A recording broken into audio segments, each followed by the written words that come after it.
तर नमस्कार मित्रांनो, आज आपण आलो आहोत शिवरामदादा तालमीमध्ये आणि काही मल्ल म्हणजे तालमीमध्ये राहतात आणि काही अशा रूम घेतलाय साईडला.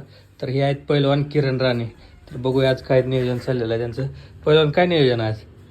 आज आपण बिर्याणी बनवली आहे. इथं चिकनची भाजी पण बनवायची. ही बिर्याणी असताना चिकनचं काय नियोजन तिकडे, ती सुकी करायची का? हा, आज बुधवार असल्या कारणामुळं आज आम्हाला उद्या आमची रेस्ट डे असतो आमचा, त्यामुळे आज आम्ही बिर्याणीचा बेत केलाय. किरण भाऊच्या आजच्या आता चिकनची भाजी पण होऊन जाईल. प्रॅक्टिस वगैरे काय असते आज? आज प्रॅक्टिस ही लढती असतात, बैठकी आज झाली. आज बरं, आज चिकन दिवस आठवड्यातनं किती दिवस असतं पैलवान? चिकन मटन हे असं आज कंटिन्यू चालूच असतं. मटण आता बिर्याणी तयार झालेलं आहे आणि बिर्याणी बनवलेली आहे किरण राणे पैलवानांनी. किती जणांची बिर्याणी केली? आपल्या 14 जणांची बिर्याणी केली. हे बघू शकता तुम्ही, ही बिर्याणी झालेली आहे तयार. आता जेवायला बसतोय आम्ही आणि बिर्याणी सोबत खाण्यासाठी दही आणलेलं आहे आणि कांदा लिंबू.